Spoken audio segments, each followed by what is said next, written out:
We're going live. We're going live.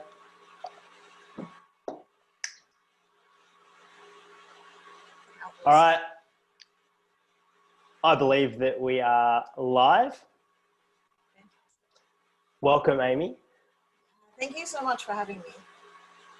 You're so welcome. And it's actually a pleasure to have you in this space right now. I am really looking forward to this conversation. We have had some cracking conversations offline. So I'm so keen to have this conversation live. This conversation is manage the mess. And we're going to be unpacking what that means, what it looks like, and how to manage the mess in your relationships, whether it's professional or personal, it doesn't matter. Amy is going to be able to speak to both. She's absolutely an amazing woman, really is. I know that you're going to feel that from this call, and I'm so delighted to be here in this space. Amy is a human behavior specialist. She's a coach, small business mentor, and she's also a wonderful mother. And what an absolutely beautiful opportunity for us to join live. And Amy, thank you so much for being here. I'm just kidding. I love that introduction. You didn't bring wife. I know in my mind I'm going, yeah, and a pretty mediocre wife, but we don't want to proclaim that. But it's also not true. I think I'm a great wife. Just while it was missing, it's like, yeah, and mediocre at wife, so we won't mention that. You know what's I know that's not what you were thinking at all, but that's what just came up in my mind.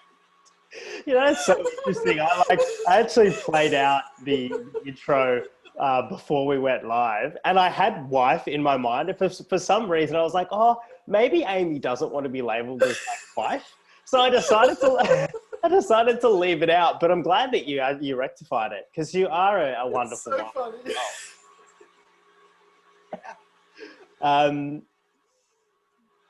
So let's put that in there. Wife. Yeah, beautiful wife. Absolutely. So why I always love starting off with a bit of a why, and the reason we're here. So I'd actually love to ask you, why is it that you decided to speak to this topic, and why do you feel it matters right now? I think this is one of the most hidden things right now. People are talking about hustle, and people are talking about learning new stuff and getting on with shit. Like the posts of, if you're not utilizing this lockdown to learn something new, and I'm kind of like, fuck that a little bit. I think that there's way more behind the scenes that is messy, that's unspoken. And anything that we don't speak about infiltrates and festers and creates shame and guilt and anxiety. And so I think it's really important that we have open, transparent conversations. Because I could talk about how wonderful my business is going right now. I could talk about how wonderful my marriage is right now. I could talk about how wonderful my parenting is going right now. And all of that's true. And there's this unspoken component by so many people of, it's fucking messy. Yeah. The behind the scenes is messy. And so hiding it creates harm in my mouth. And so, speaking about the realness helps people understand they're not alone. So I know, and I'm doing fairly well at the moment. There's stuff going on, but I know 5 to 10 years ago when I wasn't doing well, all I needed was a reassurance and a validation that I wasn't in it on my own. And so if someone's struggling and someone's in messiness, the purpose of this for me is to help them know they're not alone. All of us are in messiness. It's just whether we're admitting it to ourselves or not. All of us are in messiness. It's just whether we're admitting it or not. That's gold. Yeah.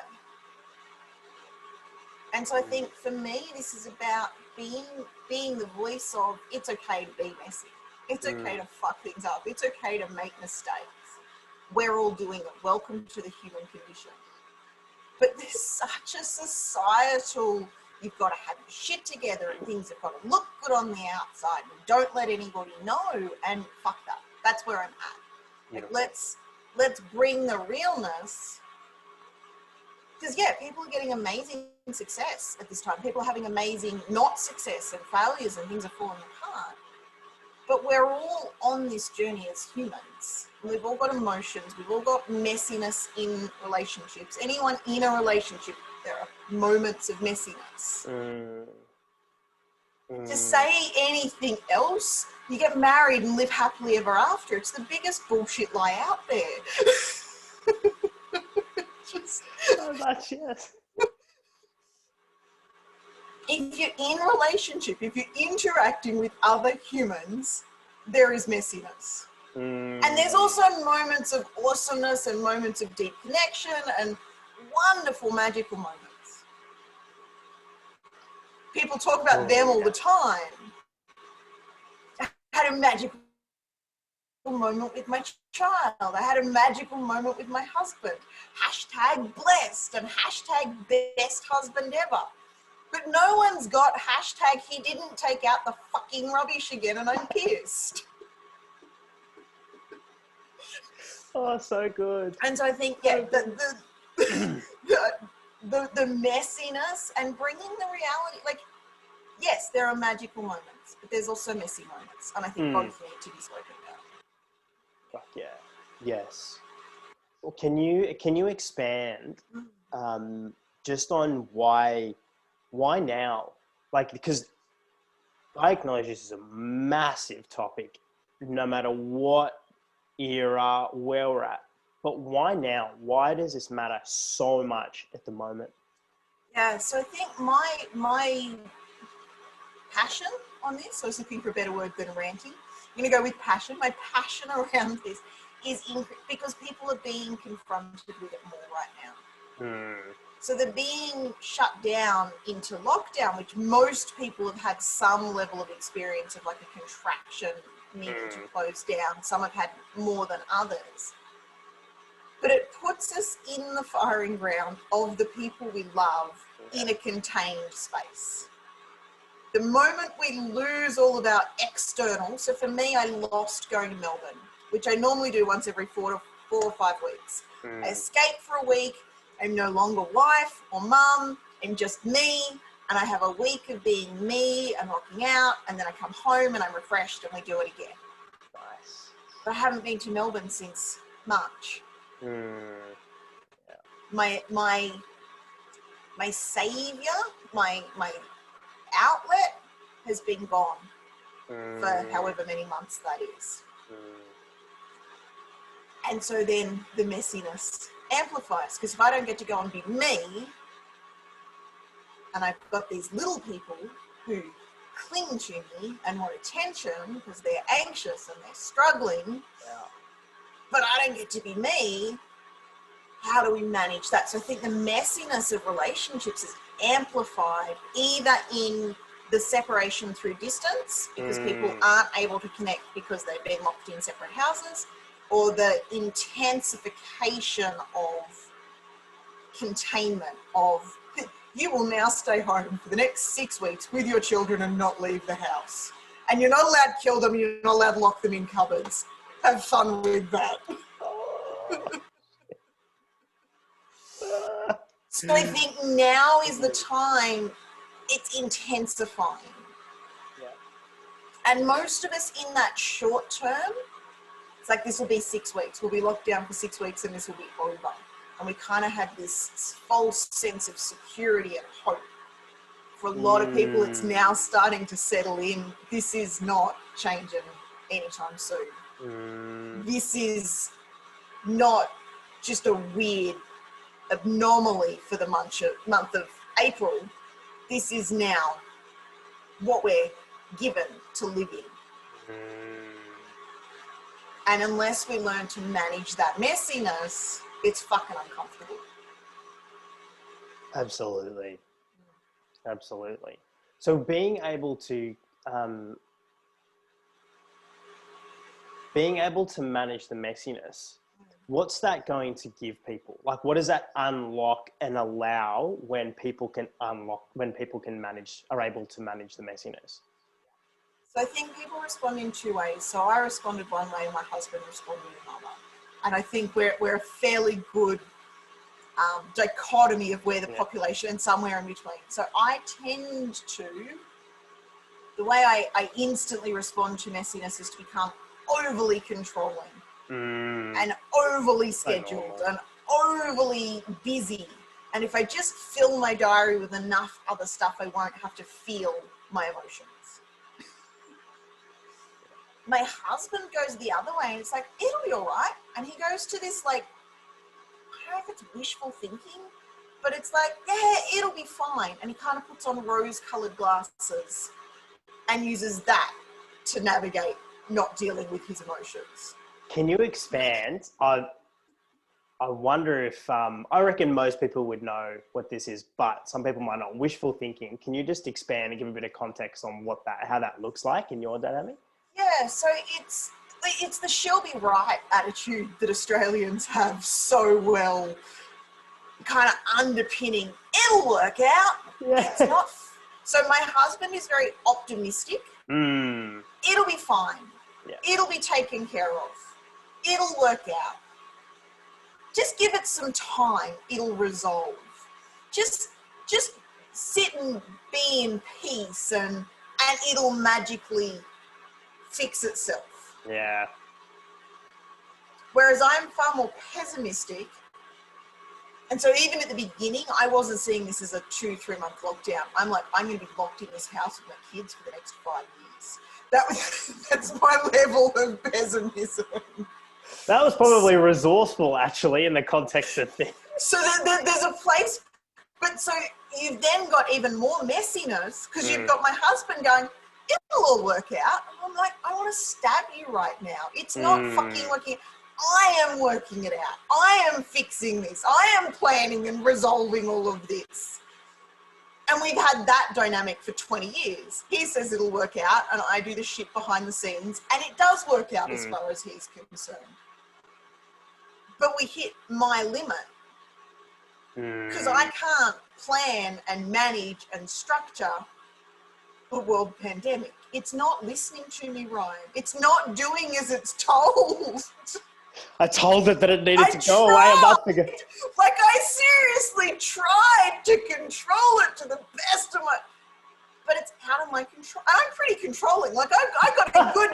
Like, I love that so much. 4 kids under 6 and they used to get up and follow a chore chart and a routine. Like, I got control going on.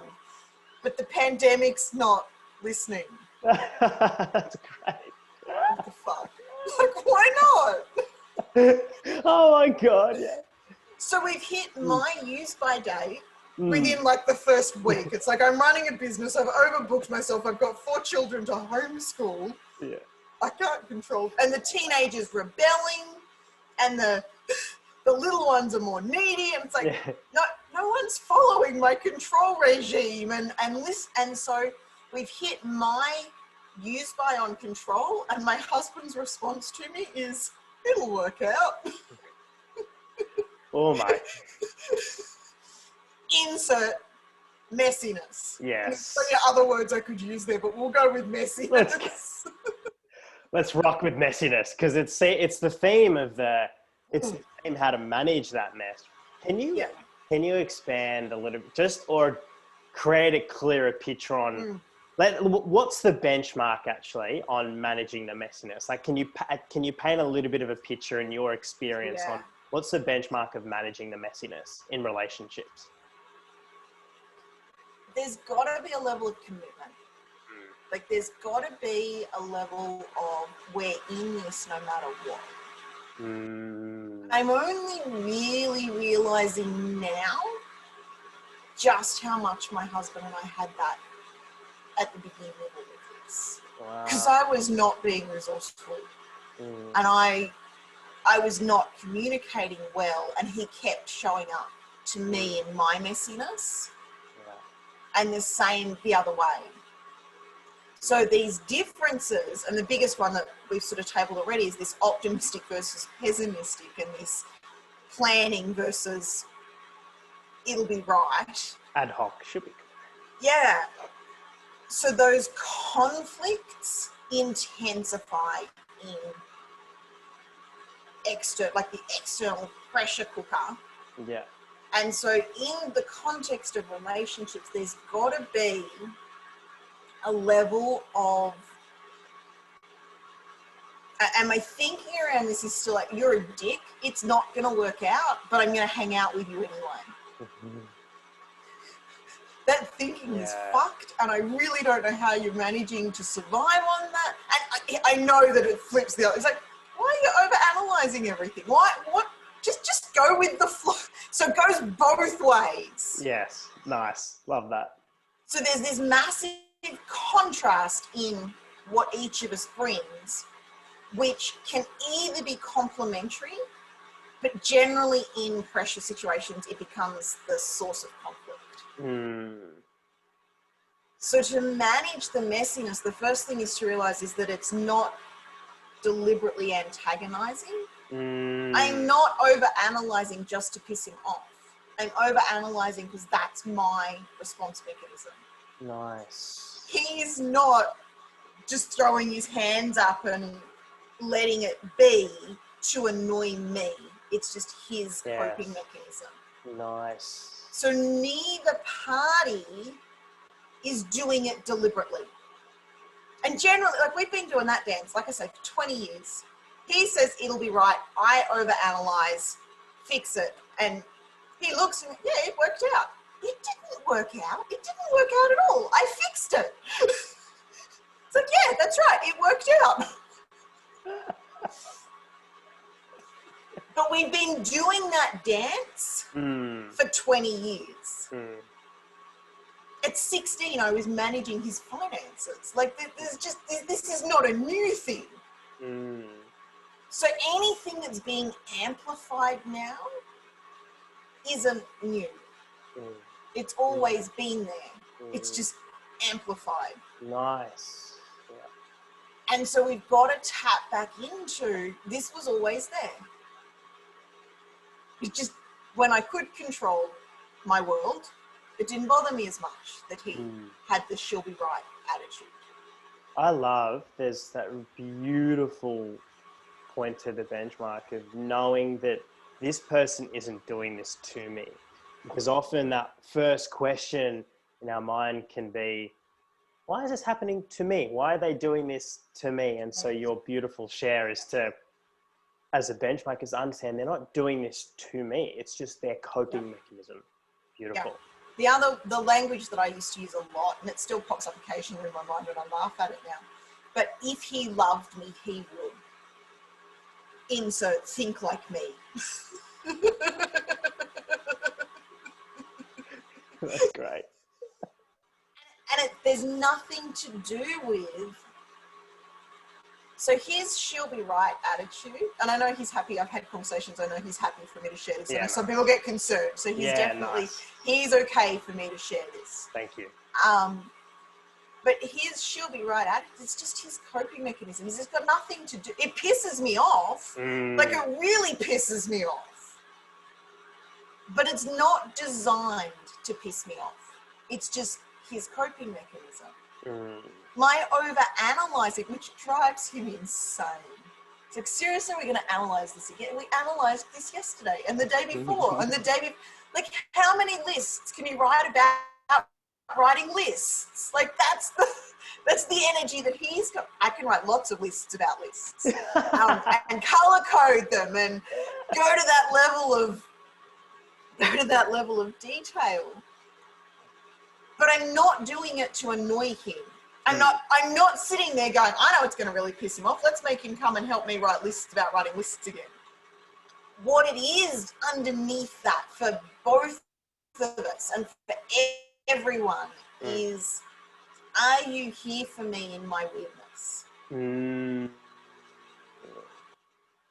when we get that piece, and it's the same with our kids, it's the same with the random client who sends weird messages.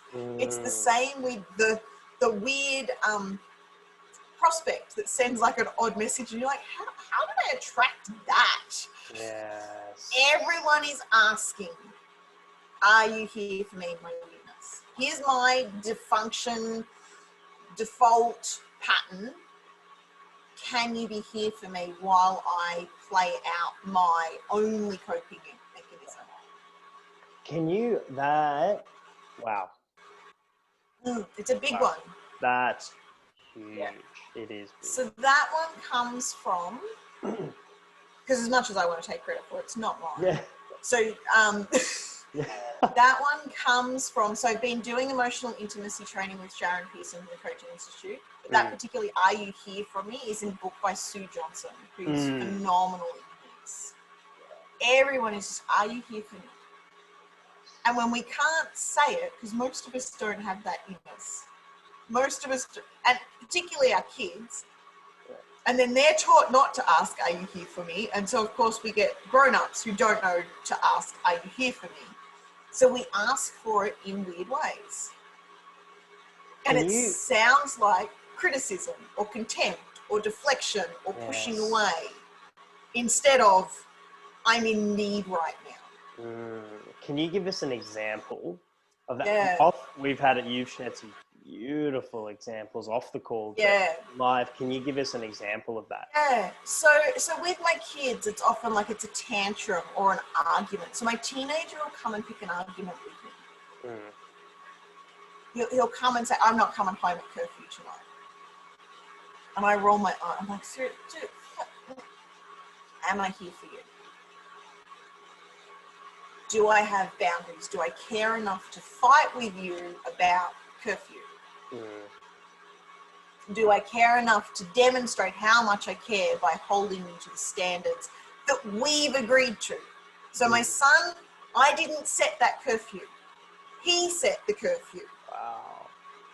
He set curfew of home by dark because we negotiated and we played. It's like, how do we navigate? Do we set a fixed time?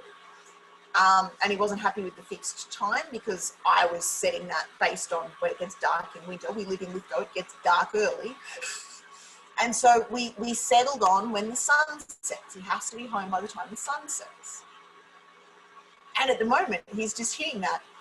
I'm going to push the boundaries. It's his role as a teenager. I'm going to press the boundaries. I'm going to check who I am, what I stand for, and what I'm willing to fight for. Which is perfect for him as a teenager, but it's a pain in the ass as a parent. Like, I want that for him, but he comes in, it's like, no, I'm not going to come home on time tonight. I'm going to stay out an hour later. But that is, are you here for me? Do you care enough about me to have the conversation and find out what's really going on? Do you have it in you to fight for instead of just, you can't do that, and the control, which is my default. So if he catches me on a bad day, he's going to get controlled and squashed. If he catches me on a good day, I'll say, tell me more about that. Like, what is it that's driving you to be out after curfew? What matters enough to you to violate that boundary, that curfew that we put in place? Because it's not just that he wants to piss me off, as much as it feels like that in the moment. Of course. He's not coming to antagonize and piss me off. He's coming to say, I'm experimenting with what matters to me and where my boundaries lie. But it sounds like a snarky teenager going, I'm not coming home on time tonight. Yeah. Okay, let's approach this from a different angle. It sounds like my daughter jumping up and down next to me while I'm doing a coaching call looking for attention. Like, I am on a coaching call right now. I'm busy. I'm working. And she's standing just here, just off camera, poking at my legs. Because she knows exactly where, and it feels like she just wants to annoy the fuck out of me. And she's needy and attention seeking. And she is needy and attention seeking, but it's not to piss me off. It's, she's struggling at the moment. She's anxious.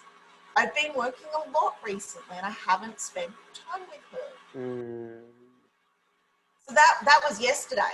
And she came and and so I got off the call and I went back into her and I said to her, and I've been really busy, I love you. What's going on? What happened? And she said, I got too much people today. And she'd been doing stuff at school. She's a cute little people pleaser. She's just a people pleaser in the making. But she'd been running people back up and down to sick bay and been with people who were hurt and sad and run down. And she'd felt empathy for all of them, and she was exhausted. Oh, yeah. So I could push it. And so then we snuggled. So what do you want? What can we do together? So just want to snuggle. And so we snuggled and watched. I don't know what we watched. I fell asleep before the opening scene opened. But snuggled her, and she slept in my bed last night. And then we woke up this morning together because my husband was at work last night. But and then in my husband, it looks like. So yesterday he forgot his bag. Now, it was not conscious. And I tripped over it. Like, I literally tripped over this bag. I was like, why the fuck is this in my space? Unconsciously, it's like, are you here for me? And so I messaged him. So I had stuff to do. So I messaged him. I said, I found your bag. I've got stuff to do, but if you need me to bring it to you, tell me where to bring it to you. Nice. And I said, I've got to have a bath. Just send me a text message and then I'll meet you wherever you need. He came back and got it himself because it wasn't about the bag. It was about, will I notice and will I care? And it wasn't conscious on his part at all. But that's are you there for me? From me to him, it generally starts, you're not listening to me. And it's a criticism. You never meet my needs. And they're like blatant, massive overgeneralizations. Yes. And I'll nitpick. But it's all, are you here for me? Wow. So for them, I hear their weird requests for show up for me. Like the poking at me, the argumentative teenager, leaving bags for me to trip over. All of that is just, are you here for me? And then for myself, I'm starting to, not with my kids, because it's not appropriate to ask for it from our kids, but from my husband and from my friends, I really need you to be here for me right now. Instead of whatever bullshit story I was just about to say. Oh, absolutely. So I messaged a friend the other night. It was like 2 a.m. in the morning, and I went into this story. It's like, I need feedback on this and this, and just call me in the morning. Like, I didn't expect a response at 2 a.m. And when he rang me back, I said, I don't need any of that. I just need to know you're here for me, and you've done that in calling me. And I appreciate it. And we chatted for a little while, but what I projected out, I've got this. It was a facilitation. I've got this. Like, I don't need, the feedback is nice, but I knew exactly how to show up and do what I was expected to do. I didn't need his support. I just needed to know someone had my back. It's like, I'm here for you. You can fall apart. I've got your back. That's what we're all asking. Wow. Yeah. It's a big one. I'm kind of wanting to let that almost sit for a moment. Let it sit. Yeah. Ooh. Can I ask you, Amy, if that's what we want to know, if that's almost like what's underneath a lot of what's playing out in our relationships, whether it's with our kids, our partners, friends, this feeling of, oh, they're there for me, they've got me, they've got my back. What is it that stops us then from just from asking for that, or from just asking people, are you here? What is it that actually stops that and blocks it? So generally it's something where we did ask for that and it wasn't met. And we learn. So we never, as kids, if you think about kids, they're never coming up to us and saying, are you here for me? They're doing it through crying, they're doing it through giggling, they're doing it through like a myriad of ways. You look at like a 2-year-old. They're testing boundaries. They're doing a range of things. Whatever worked then is what we'll go back to. Mm.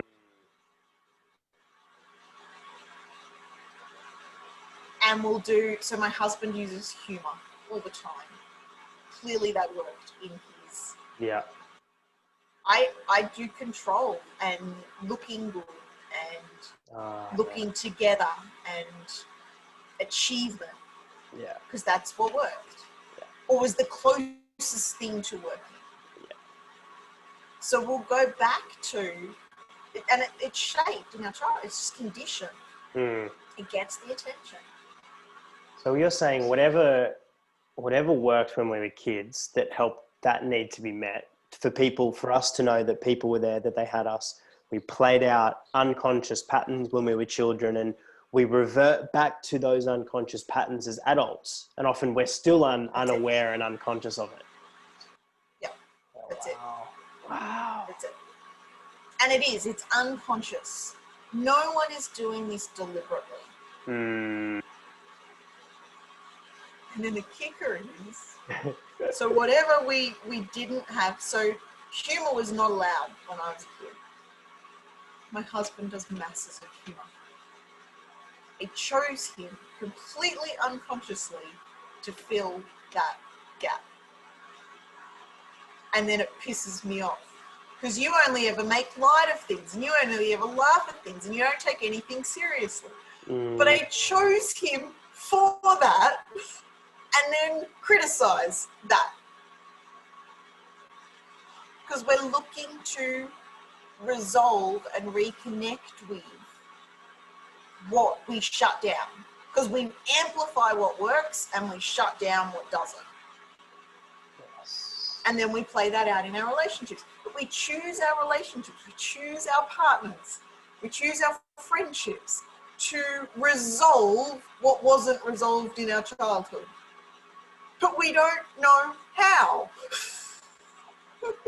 Yes. Wow. So 20 years on, my husband is still telling the same fucking stupid joke.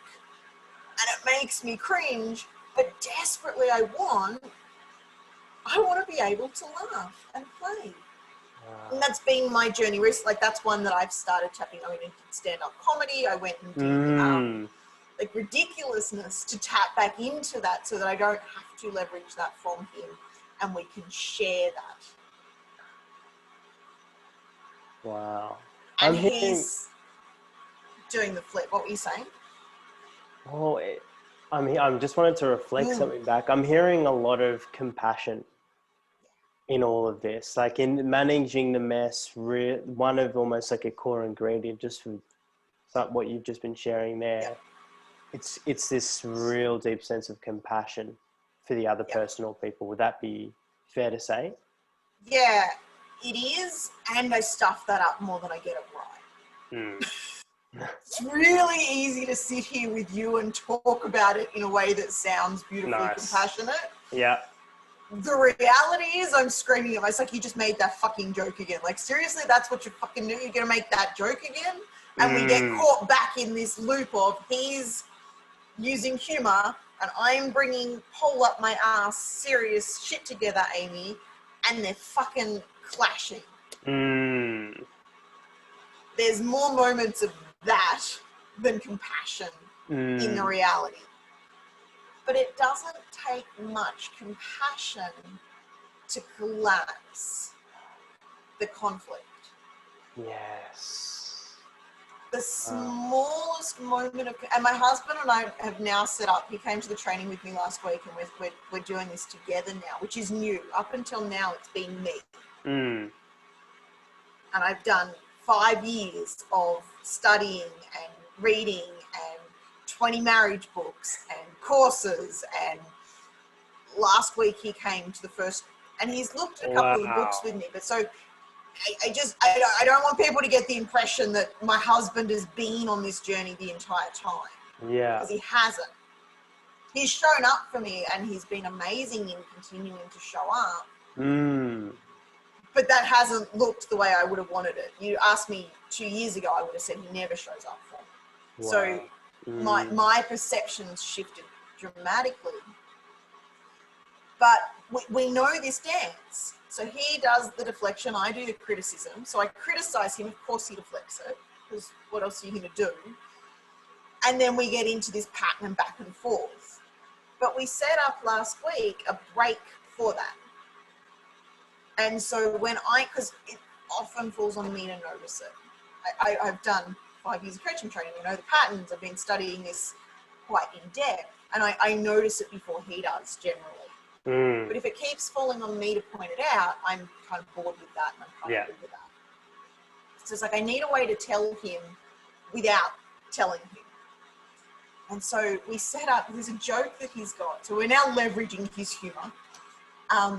This man's sitting at the table and he looks up and his wife is screaming at him, you're not listening to me. And he says, well, that's a funny way to start a conversation. Now, of course, she's been there for 10 minutes trying to get this guy's attention, and it's not until she's, not listening to me. Well, that's a funny way to start a conversation. And then, of course, she wants to smother him with a pillow and strangle him. But so that's now because he said he was starting to notice it, but he couldn't bring himself to say, I'm noticing the pattern, we're in the loop, we're stuck in this dance. It wasn't in his capability to point that out. But he can say, you're not listening to me. Or I can say, you're not listening to me, and he'll come back with, that's a funny way to start a conversation. And we're laughing, and it's broken. That tiny bit, and it's compassion, and it's just a willingness to let go of that pattern and do something different. That's beautiful. And so mid-fight, one of us will say our line in that dynamic. That's so resourceful. That's it. You've been able to take something that's previously was like this joke that you kind of were a bit sort of like, but weave it beautifully into this way to, and you said the words collapse the conflict, right? Yeah. Can you just give us a bit more sort of like a bit more context, paint me a bit more of a picture on what that is? What's collapsing the conflict mean? Well, so it's getting out of, so our conflict looks like, and some people will resonate with this, some people will have their own kind of version of this. I criticize. So he does something dumb. I criticize. Which could have been I criticized so he does something dumb. So it could start either side. Like either of us can start his dance move. Yeah. I criticize, he deflects. I then criticize him on his ability to deflect. He then deflects that criticism, and then then it's on. And I am, and not so much now, but go back sort of 2 years. I then come in like a bench, and I'm gone into this massive anger, rage, which he, of course, wants to get away from. So you can blame him. If I could get away from me in that state, I would get away from me in that state. And so I scream, and he does his best to like stay and stand firm while all he really wants to do is like run away and hide. And eventually I pop or he pops, and something just, and it diffuses, but it's not resolved. And there's this tension left of, well, fuck you, you weren't here for me. So the collapsing the conflict is this moment of both acknowledging the ridiculousness of each other's patterns. Laughter is a really great collapser when you get to that point. In the beginning, it wasn't laughter. It was not that at all. But over time, now we can bring humour to it and lightness to it. And that had to more so come from me. He could always bring humour and lightness to it, but I wasn't receptive to it. Nice. So that came from me. And then on his side, it's bringing more awareness to these patterns and acknowledging that they're patterns and their behaviour choices, not identities and not personalities. And so the collapsing the pattern is, so you got to identify it. Now, for me, it's really easy to say, you're doing that old thing. You're playing the pattern. I say that in my work life daily to my clients. It's like, there's that pattern. look, there's a pattern there. So those words are really easy for me, but they're not easy for him. Mm. And so this is where the compassion comes in. It's like, how do we empower him? And it's we empowering him, not me or him. Mm. How do we set up a frame together that he can follow through on? Because it's not that he won't, it's that he can't. He's never learnt that. And that comes back to the, if my husband loved me, he would. Well, your husband loves you, potentially doesn't, I don't know. But my husband loves me. He genuinely doesn't know how. He's never been taught. What he was taught was deflection, humour, make light of it. She'll be right, mate. Yes. So until he learns a new way of engaging, but that's never going to happen while I'm screaming at him. No. I'm not learning anything new while someone's standing over me screaming at me. So we've got to break and collapse the conflict. Then we get to laughing, and then we can have a discussion of how did we just create that dance again? More importantly, how are we going to do it differently? Nice. And it comes back to the, are you here for me? Because that's whoever started the dance, him doing something dumb is, are you here for me? Me coming with criticism is, are you here for me? So you then rewind back to whoever started the dance, what were you actually really asking? What was really going on that had you initiate? Because like, my business isn't going well. I've had a poor response from a client. Something's set me off internally. I'll start criticizing him. Because it wasn't him that triggered that. It was my own anxiety. What was I anxious about? And then he'll be here for me and just listen about that. Or whatever's going on for him. That's so it's the beautiful. Rewind. So it's the collapse, the backwards and forwards, and then rewind. Okay, what were you actually seeking? Which comes to articulating it, which most of us have never.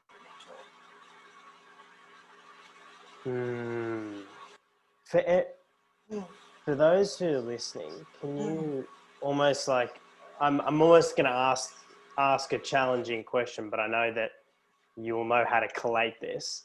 I ask it because I know you're capable of bringing it together. I love your faith in me. Let's see if I can live up to it. I think you can. And even if you can't, it's okay too. But it's just, can you sort of just collate and give us 3 practical, like clear practical steps, almost like taking what you've shared in this beautiful conversation and just offering 3 practical ways that people can manage the mess and almost return back to, would you call it, can I just clarify, would you call it connection? Like when you're collapsing the conflict, what are you returning back to? Yeah, so connection. The other word is intimacy, but I think connection tends to land better because intimacy generally has such a sexual connotation to it. And so it is intimacy, but it's not the sexual intimacy. It's the emotional intimacy. Okay. Right. Let's go with that. Connection tends to communicate the message. Yeah. Because there's less misinterpretations about what that means. Okay. Let's go with that connection, or if you resonate with emotional intimacy. So I'll pop that into my question. So can you share with us 3 practical ways that people can return back to this emotional, intimate, connective space? I'd love to hear just 3 ways. The first piece in this is not taking what's being presented personally. So the person deflecting or criticizing or doing whatever weird, wonderful way they're doing the mess, it's not about us. So the criticism isn't about us. It's just that they don't know how to say, are you here for me?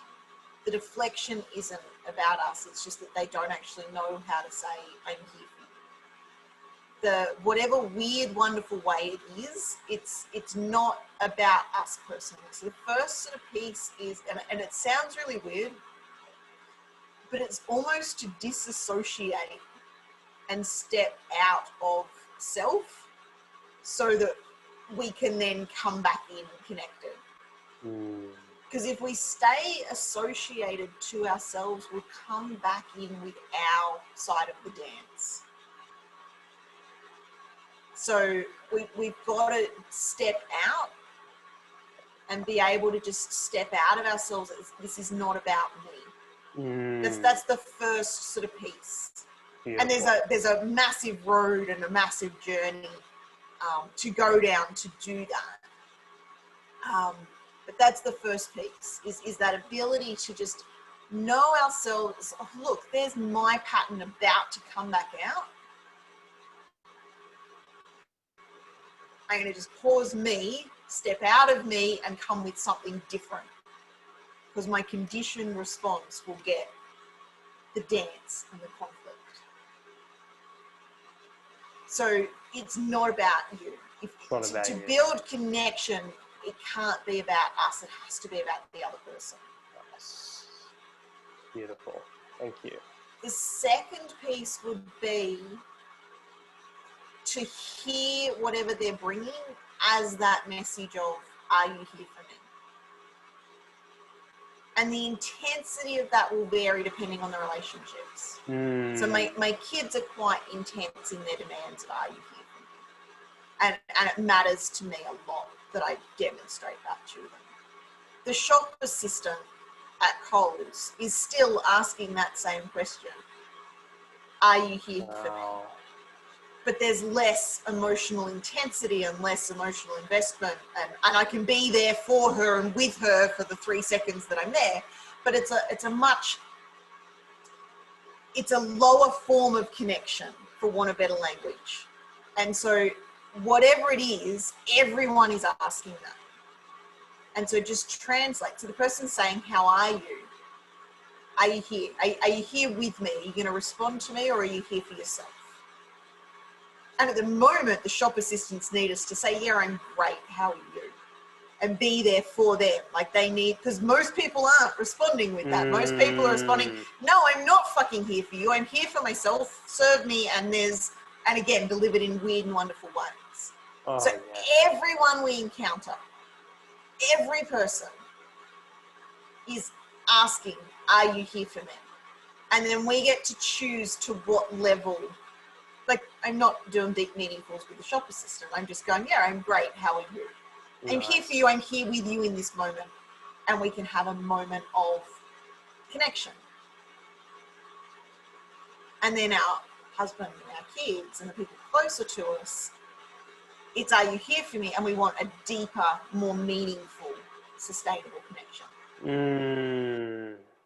So whatever it is, everything is that asking of, are you here for me? Everything is John Gottman. Is it John Gottman? Someone Gottman from the Gottman Institute. Yeah.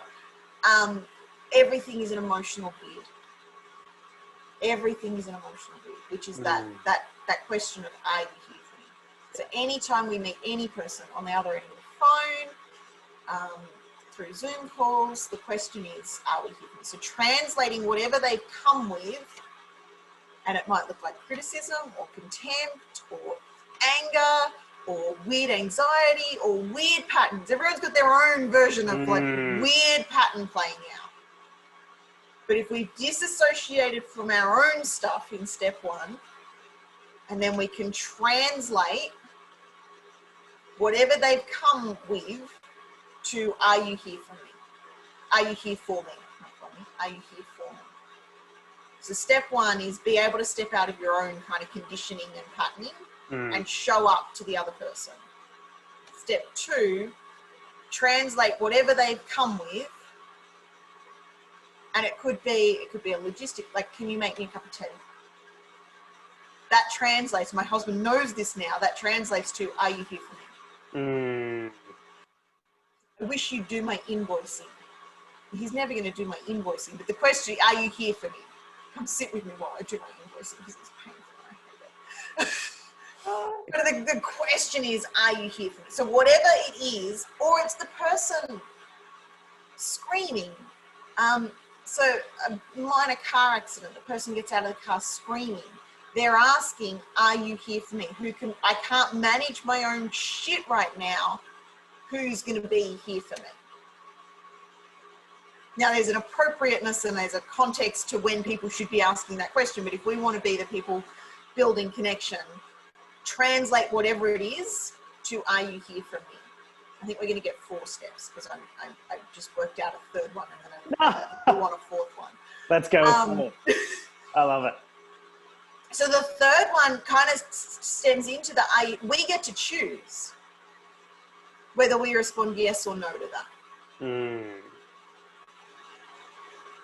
So we don't have to be here for everyone. We get to choose. So even with my kids come to me, daughter's poking me in the leg. No, right now I'm not here for you. Right now I'm here on call.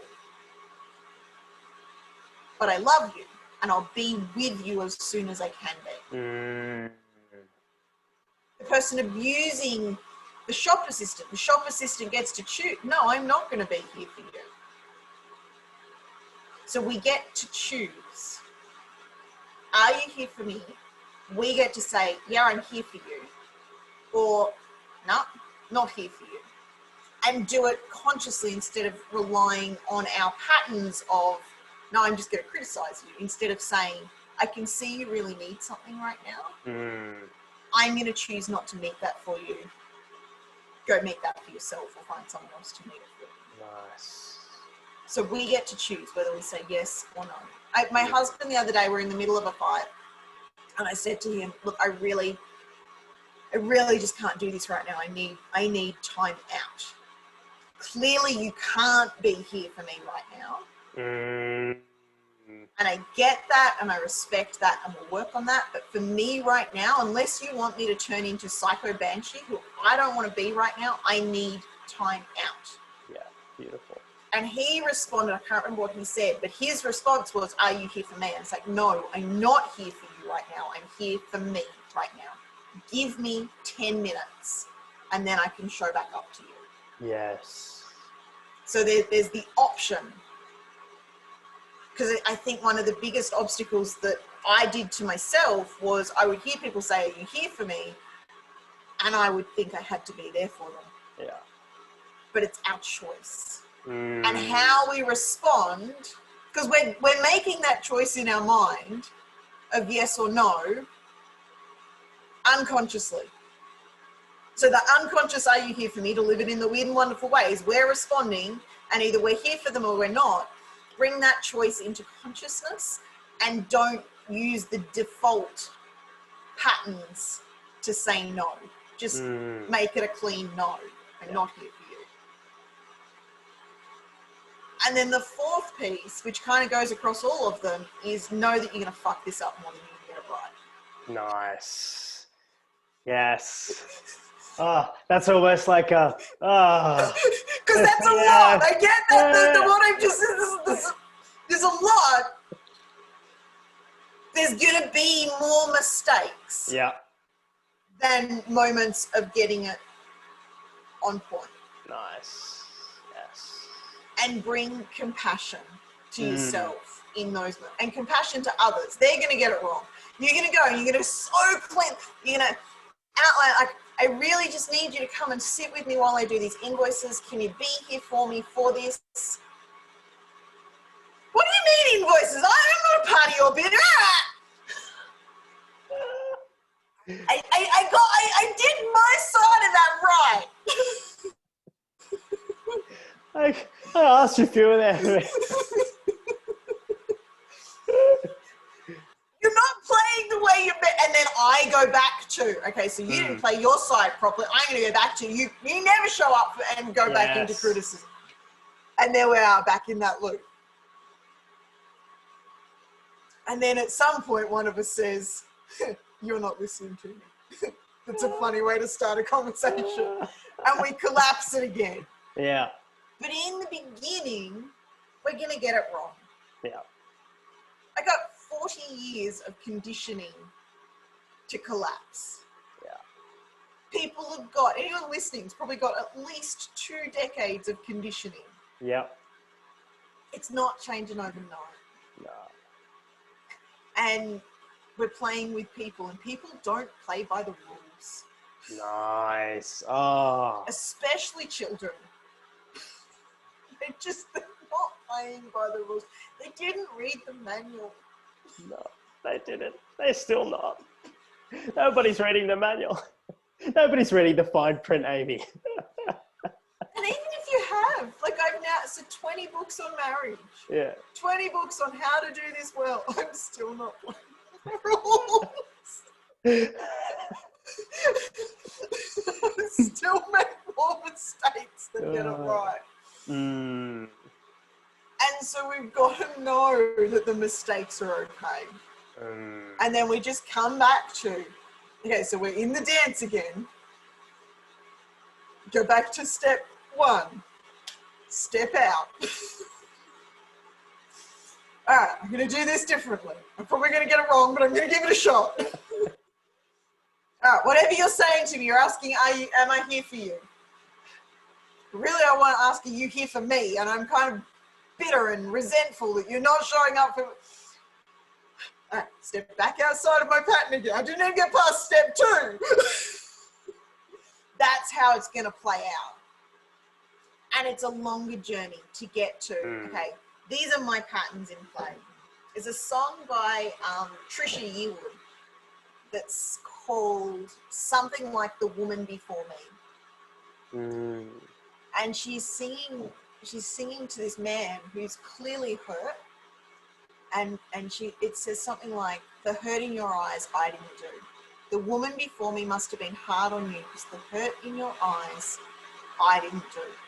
Yeah. That's accurate almost all the time. Yes, we've done hurtful things, but it's stacked on the other elements. So my husband and I have been together nearly 20 years. And there's a big stack of things that he's stacked on in those moments. Not taking the bin out, not meeting my neck. Like I could list 1,000 things easily in a heartbeat.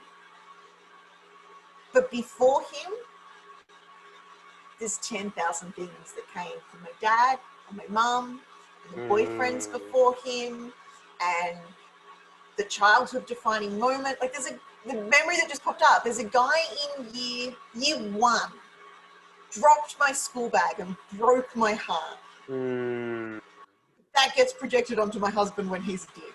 He didn't do that. There's 10,000 moments that aren't his. Because the woman and the men before him, there was hurt and there was pain. And so while I've got a stack of things on him, the only reason I got that stack of things on him was because the people before him didn't. And so on both sides, we've got to say, okay, that's not, so sometimes it is our hurt and it's worth going, I really screwed up and I should apologize. And I do apologize for that. Like, I really stuffed that. I did this with a client the other day. I sent her a message. It's like, I'm really sorry I forgot our appointment last night. She's like, we didn't have an appointment last night. I'm really sorry I sent you this message apologizing for the appointment that I didn't miss. Oh, man. That's great. When is our appointment? Because I've got it in our diary for last night, so I'm sorry I've misscheduled. But I'd made a mistake, and I owned it and I apologized. If we've made a mistake, own it and apologize it. Nice. But the bulk of the hurt that the other person is experiencing isn't us. It's just the echoes of the past coming through in this moment. Just the echoes of the past coming through. And so we want to see that in Like, so if something happened between you and I, which just seems ridiculous, but we're human and we make mistakes. Yes. For me, as the hurt person, I need to recognize what you did may need an apology, but my emotional response is probably the stack of the 300 other people that did the same thing to me beforehand.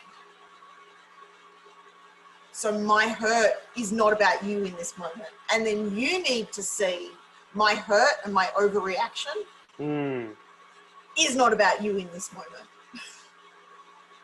It's the echoes of, and as we let go of those echoes and heal the previous hurts, there's less to echo into the present. But that's a longer journey. In the beginning, it's just, and that's not in the relationship, that's outside the relationship. In the relationship, it's just like, okay, did I create that hurt? Is there something I need to apologize for? Or is this hurt from echoes of the past? So how, because there's been so much gold. I just realized the time. We're amazing. We're going to go over time. See, that's messy. There's a part of me that like, I think at some stage during the call was like, you know, I think we said about an hour or something. And I was like, if we're on it, thank you. It's like, thank you, part of me. But if there's some golden topic that we're on, then there's a little leeway. There's a bit of mess. I went outside of the line. Oh my God. But, but I do want to ask, how would someone contact you to explore anything that's been shared in this container? What's the best way for someone to so in true unpack? Transparency, I kind of suck at responding to messages, but that's still the best way to contact me. Would be Facebook Messenger, and be persistent. Yeah. You know you want to speak to Amy for a reason, so you will get there. I will respond. I'm currently responding to messages from the 1st of September. Nice. Like, that's where I'm at in my response rate. So I am living in messiness still. I'm still caught in my chaos. Yeah. But I do care, and I will respond. Even if it takes me 2 weeks, I will respond. Nice. So Facebook Messenger is probably the best way to connect with me. Beautiful. On personal or business? Either, but probably personal is easier. Easy. And it's just Amy, AMYTAYLO. Yeah. If you want to just tag me wherever they're going to see this, feel free to do that. Beautiful. I'll tag you in it, and they'll be able to see you nice and clearly. Yeah, beautiful. Amy, beautiful. This has been so much fun. I'm going to go back and listen to this because I've learned. So am I. Holy moly! There was some gold came out in that. Yeah. That was pretty good. Yeah. Oh, that was better than pretty good. That was incredible, and really raw and honest. Yeah. Which I love. I love conversations like this because I think like this all the time, but it's rare for me to articulate. Like those 3 steps, I've literally just come up with them, thinking through it in this call. I wouldn't have done that on my own. And so I definitely respond best to questions and show. So I'm driven to show up and serve. That's my conditioning, but it's one that I'm going to hold on to. I hope you do. Yeah, that one's not going anywhere. But yeah, conversing, thinking out loud is definitely how I think best. So it's a privilege to have the space to do that. Yeah, you're so welcome. Yeah. It's been so much fun. It always has been. Thank you. You should do this more. I feel so. Yeah. Amy, thank you so much. Thank you for showing up. Not just here, as a mum, as a partner, as a wife, as a coach and as a client and as a beautiful, beautiful human being that truly does embody managing the mess and being so honest and transparent. And I really appreciate you. Thank you. Thank you so much. All right, Amy, I feel cool to actually, how would you like to close off this call? Ooh. I think we got to just go with the making mistakes. Be prepared. So to go a fraction behind the scenes, before this call, I was having a panic attack. and filled with anxiety. Mm. But I showed up and I stepped out of me and I connected with you. Like, I'm just living what I just said. I know my patterns. I know my shit. And I know it's just shit. And a lot of it's just a story. It feels really real. Like, the panic attack felt really real, but it's just my story. It's my conditioning. So we don't need to resolve stuff to do connection. All you've got to be able to do is step out of you in that moment, which I did. Like, the moment the Zoom was on, that disappeared. Because I was here to connect with you and beyond to the people that are watching.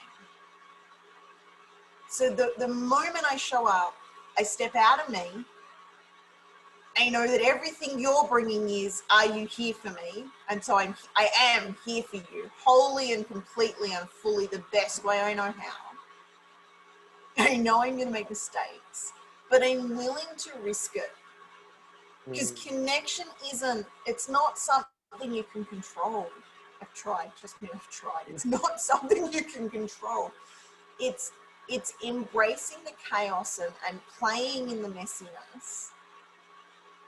And knowing that whatever happens, because the panic, it's like, will that come out? Like, are you going to ask me a question that I don't know the answer to, and will that come to the surface in this call? But I can handle that. And we just stop the live, or we continue the live, and it's okay. So because I know you've got my back. And quite frankly, and I say this with the most love, but I don't care about anybody else's opinion on this. There's going to be someone that comes back and doesn't like what I said. Yeah. Fine. Yes. There's going to be someone that hears it and goes, thank you. And there's always going to be those extremes. So the more people I've served, the more people I've pissed off, generally. Yes, definitely. But it's worth it for the connection. So the moments with my kids, and I make more mistakes with my kids than I get it right, but it's worth it for the connection. I make more mistakes with my husband than I get right. He makes more mistakes with me than he gets right, but it's worth it for the connection. So the willingness to embrace the mistakes, to risk, because it's a massive risk to go into that conversation and say to someone, even in your weird, wonderful way, or cleanly, are you here for me? Yes. Can we connect? It is risky, but it's worth it. And it's in the mistakes. It's in the messiness. It's only in those moments that we can move to the magical moments. If we're denying ourselves mistakes and messiness, we deny ourselves magic and connection. Oh. Amy, thank you. Thank you. That was good. Oh, if you're I listening, think it's a good place to end. I think so too. I hear you with that, Yeah. and I feel called to allow the space to close out. Thank you so much for listening, whether it's been live or on replay. I appreciate your presence, Amy. Thank you, and Thank you. speak to you soon. Thanks so much, Ryan.